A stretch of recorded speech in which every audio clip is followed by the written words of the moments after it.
Hello, today we're going to be discussing substance use disorder and its role in adverse childhood experiences. Today's webinar is targeted towards social workers and counselors who work in primary schools and serve children between the ages of 5 and 10 years old. Next slide. My name is Karina, and I'm a second-year MPH candidate within the Environmental Health Sciences Department at Columbia University's Mailman School of Public Health. And I'm Esther Lee. I'm also a second-year MPH candidate at Mailman, and I'm in the Department of Socio-Medical Sciences. And my name is Jennifer Mullen. I'm a second-year MPH candidate also at Columbia, and I use she, her pronouns.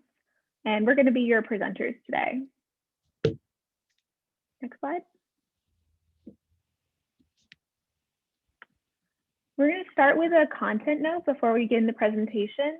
This webinar will be discussing some topics of a sensitive nature, including child abuse and neglect, as well as substance use.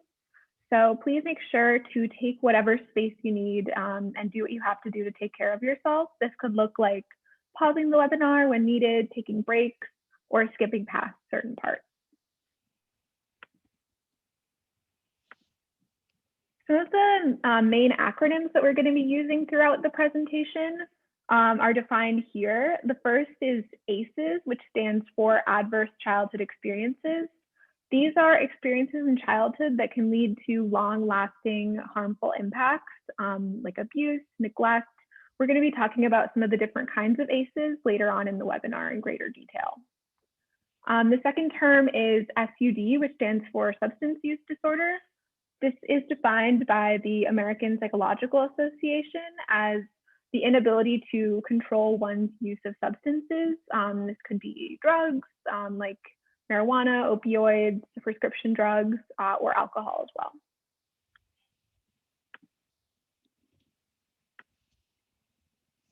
So in the webinar today, we're going to be learning about 4 key things.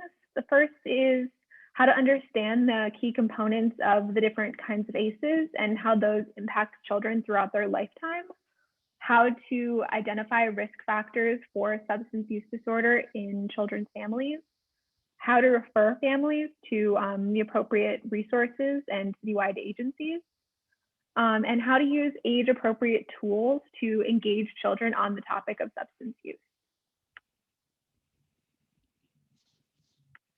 And this is the agenda for today's webinar. We're going to start by giving a brief overview of some of the different kinds of ACEs, their impact, some background on substance use disorder and things that can protect children from the impacts of substance use disorder, as well as possible actions that you as social workers can take.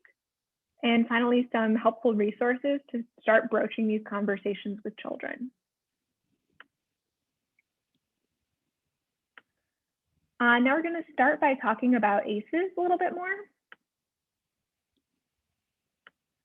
So ACEs, as I said before, are traumatic events that occur during childhood, and they're usually broken down into 3 primary categories.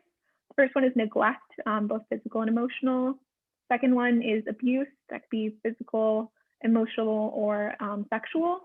And the third is kind of an umbrella category around household challenges or dysfunction, and this can be domestic violence in the home, divorce, mental illness in the home, of family members' incarceration, and finally, parental or household substance use. And experiencing even one of these ACEs is related to life course harmful outcomes in terms of physical and mental health, as well as overall well-being.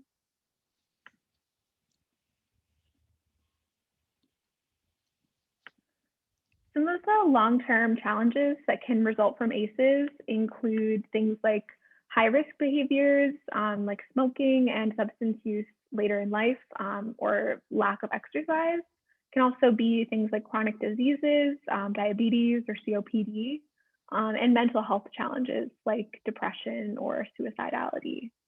They're also often associated with challenges either at work or at school. Could be things like poor grades in school, or in adulthood, challenges keeping a job. ACEs have what is kind of referred to in the public health field as a dose-response relationship. That means that the more ACEs a person has, the higher their risk of some of these negative outcomes that I mentioned associated with ACEs.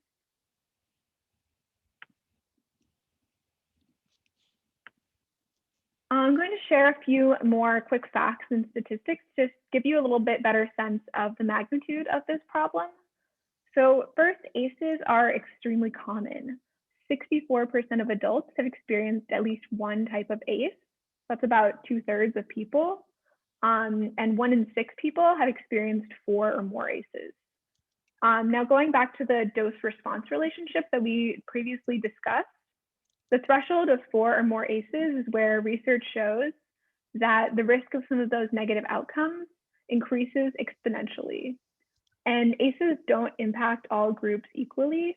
Women and members of racial and ethnic minority groups are at higher risk for experiencing 4 or more ACEs. And finally, substance use is also an extremely common ACE. Almost 27% of people have reported experiencing substance use in their home, and that's the second most common ACE after physical abuse.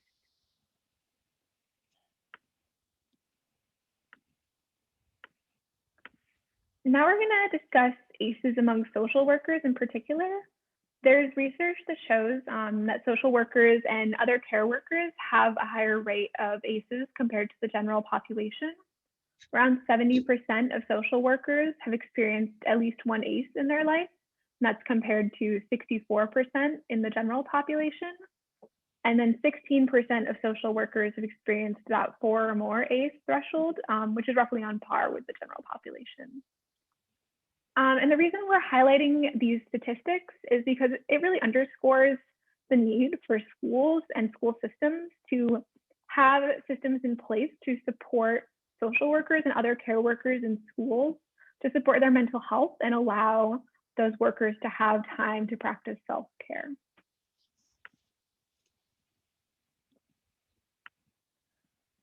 Now we're going to offer a quick opportunity for reflection. If you'd like, please feel free to pause the webinar and take a few moments to think about your personal experience with ACEs. This could be in your own life or in your family, but please note that this reflection is completely optional, and we recognize that this exercise could bring up some intense feelings or painful memories. And if you don't feel comfortable engaging in this activity, definitely feel free to skip this part and continue on with the webinar. And now I'm going to pass it along to my colleague Karina to discuss the lifelong impact of ACEs. Thanks. So earlier we spoke to how adverse childhood experiences can contribute to a variety of different lifelong experiences. We discussed how the outcomes can vary by the individual, by the experience that they endured, as well as the number of ACEs that they experience. Some of the outcomes that we've talked about so far include behavioral, health, or life potential outcomes. In this next section, we're going to go into a little bit more detail on that. On this slide, we show you all how experiencing an adverse event at the age of a child may contribute to a variety of outcomes throughout the lifetime. Outcomes vary and can include one or many. And while they're shown here on a timeline, it's important to recognize that they don't occur on any particular time schedule or in any particular order. These are just a manifestation of things that can occur. As such, we may see a disease or disability outcome manifest in a young child or an adult, and social impairment may be seen in a young elementary child or a teenager.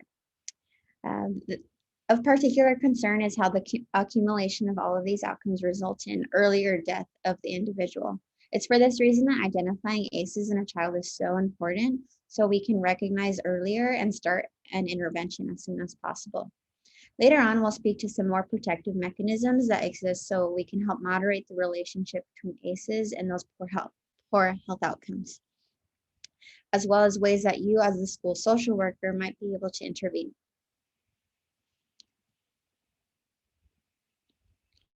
Now we'd like to invite you all to pause the webinar and think about how you may have seen the life course impacts of ACEs in different children that you worked with. It's important to recognize that just as adverse experiences vary, so do the translated outcomes. Students may show outcomes in very different ways and at different ages. Outcomes can also change as the child grows. You may have seen social or physical manifestations.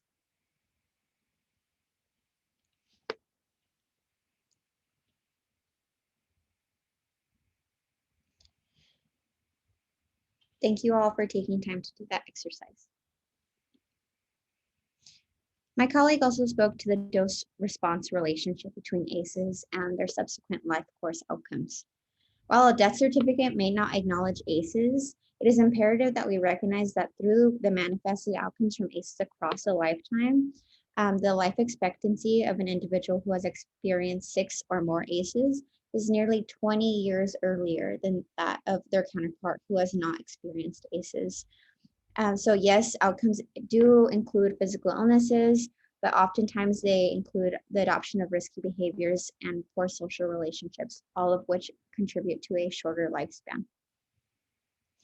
Next, I will be passing it on to my colleague Esther, who will talk a little bit more about understanding what substance abuse might look like in your home. Thanks, Karina, for taking us through some of the lifelong impacts of ACEs.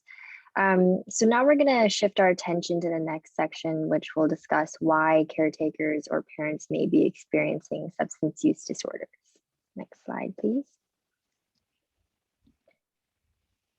So there are common risk factors for why a caretaker may develop a substance use disorder. It's important to note that people of any age, sex, gender, or economic status can become addicted to a drug, but certain factors can affect the likelihood and speed of developing an addiction. So the first is family history of substance use addiction. So drug addiction is more common in some families and likely involves genetic predisposition. So if you have a biological relative, like a parent or sibling with some sort of alcohol or drug addiction, you're also at greater risk of developing one as well. The second is family dysfunction or neglect, and difficult family situations or lack of bond with your parent or siblings can increase the risk of addiction, as well as a lack of parental supervision. The third is mental health challenges. So if you have a mental health disorder like depression, ADHD, or PTSD, you're more likely to become addicted to drugs. Using drugs can become a way of coping with painful feelings like anxiety, depression, and loneliness, and can ultimately make these problems even worse. And last is early initiation of substance use. So using drugs at an early age can cause changes in the developing brain and would increase the likelihood of progressing to drug addiction. And it's really important to note that many of these risk factors we discussed are also considered adverse childhood experiences themselves. And next, we'll discuss how ACEs can increase parents' chances for developing a substance use disorder. Next slide, please.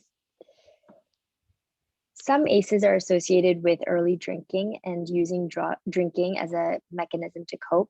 Additionally, individuals with these ACEs are more likely to report drinking to cope with their problems rather than for socialization.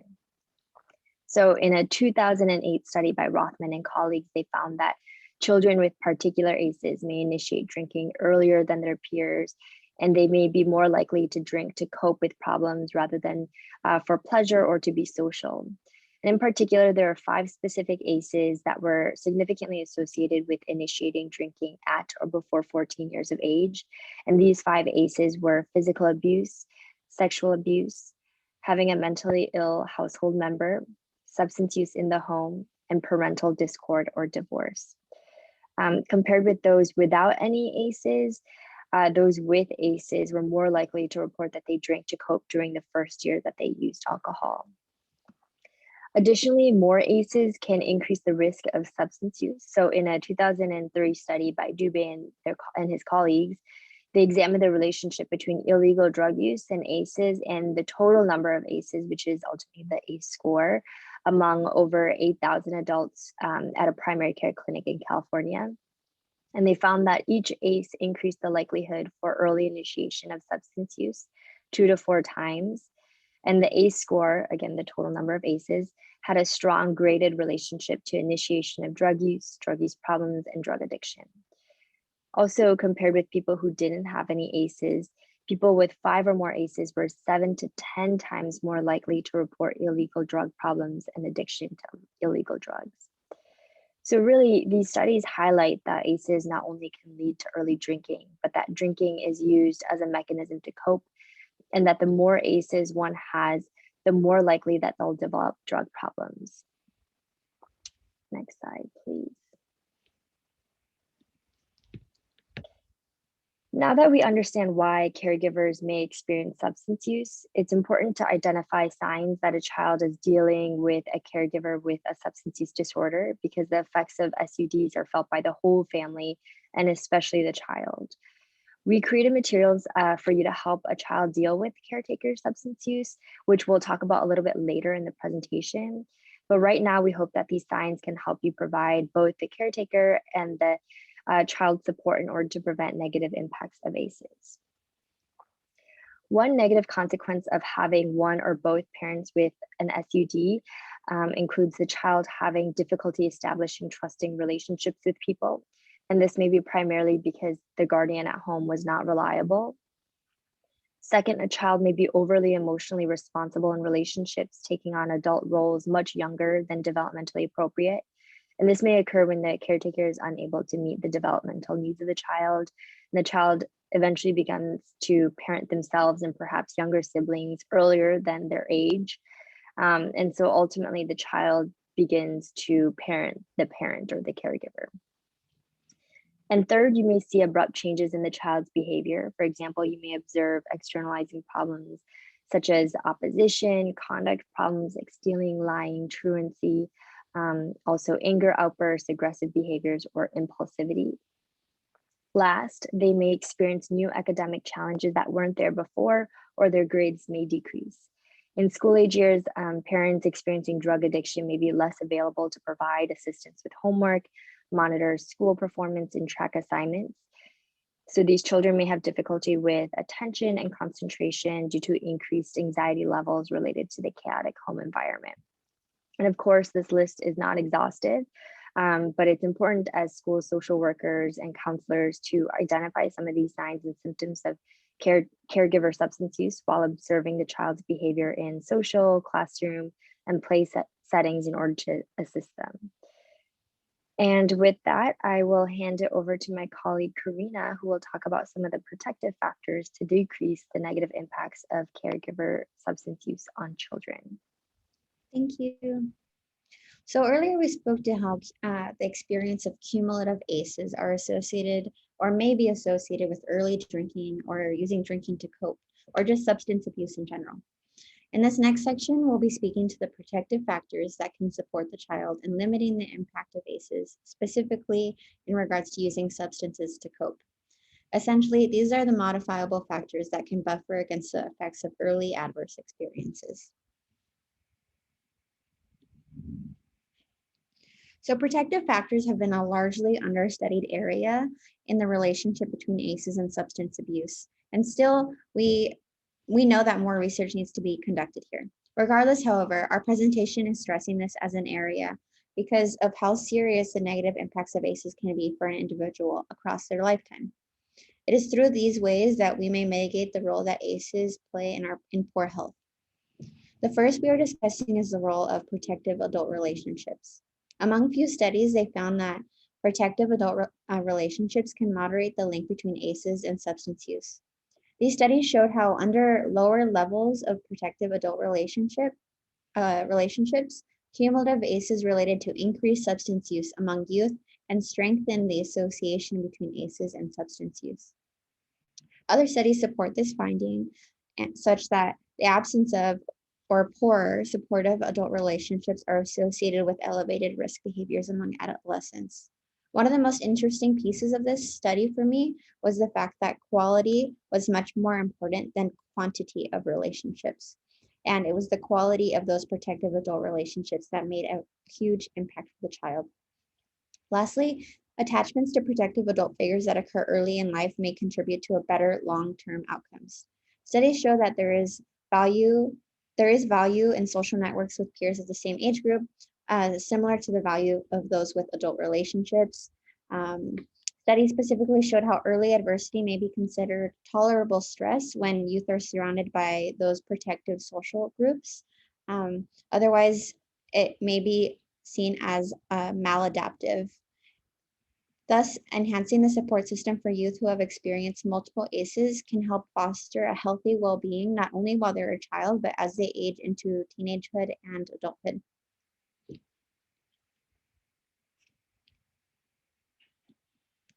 Next, we'll be talking about some ways that you may intervene and provide these social group networks for children that you may be working with. Al-Anon members are a group of individuals who similarly worry about someone with a drinking problem. They gather and create space for support. Al-Ateen is Al-Anon, but for folks 13 to 18 years old. They share experiences, strength, and hope with each other and find effective ways to cope with problems. They discuss difficulties that they've been going through with their family member who is experiencing SUD and encourage one another. They help each other understand the principles of Al-Anon, and they use the 12 steps and Al-Ateen's 12 traditions to get by. It's important to recognize that some research shows that when problem drinkers enter a recovery program, their chances for success are improved when they are also supported by family members who are in a family recovery program, such as Al-Anon or Al-Ateen.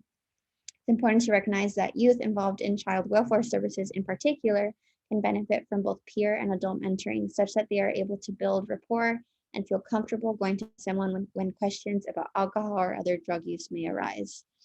They may also find increased knowledge of the consequences associated with the substance use and or substance abuse.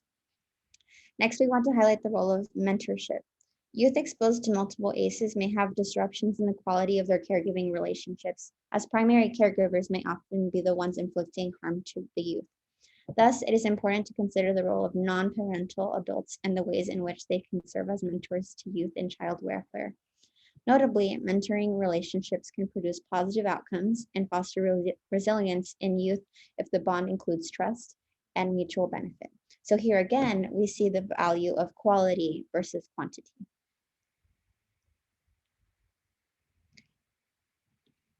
Next, I'll be passing it on to my colleague who will speak a little bit more about ways that you may intervene and city resources. Thank you, Karina. So now we're going to be talking about potential interventions to help families deal with substance use at home. So if you suspect that a child you're working with may have a parent or a caregiver who has substance use disorder, there are several action steps that you can take to assess the situation.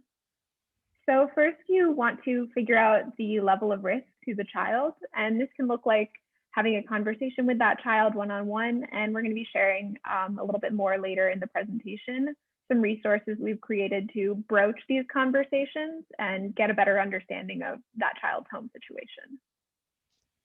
Second, you'll need to make a determination about whether in-school counseling will be helpful to that child or if you need to refer them and their family for additional care outside of school. And finally, you'll want to connect with the parents and share resources to support them if they're open to receiving them.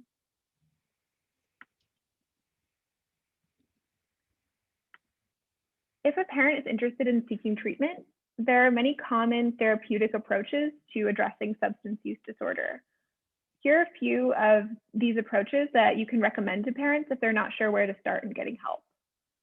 The first method is motivational interviewing, which seeks to promote behavior change by instilling intrinsic motivation in that person.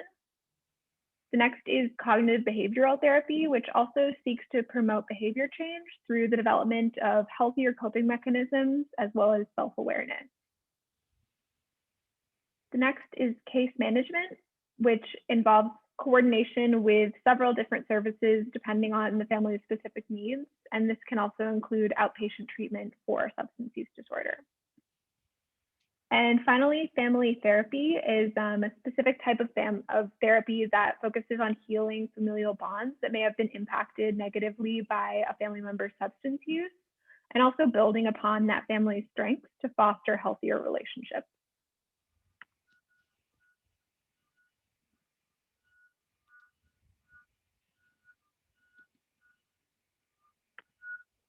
There are also some helpful resources that are provided by the city as well as nonprofit organizations, and all of these resources are free to access. One of these is 311, and this is a very helpful multi-purpose hotline that can connect families with a multitude of citywide resources depending on their needs. So if a family has questions about things like housing support, food pantries, mental health services, 311 is a useful resource to share. And this can be accessed by simply dialing 311 on a phone. Then another resource is NYC Well, and this is an anonymous 24-hour mental health hotline for anyone who would like to receive counseling or talk through some challenges that they might be facing with a trained mental health professional. And this service can be accessed by calling 1-888-692-9355 or by texting. You can text WELL to 65173. And finally, SAMHSA has a free hotline that provides mental health and substance use counseling referrals for free. And this can be accessed by calling 1-800-662-HELP or 4357.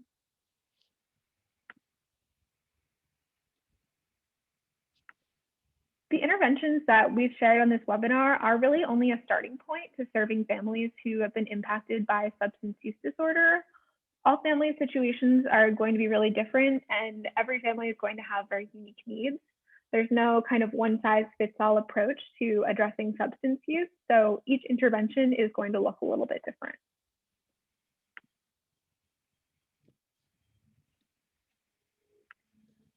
Now we're going to be discussing some resources to discuss substance use with children.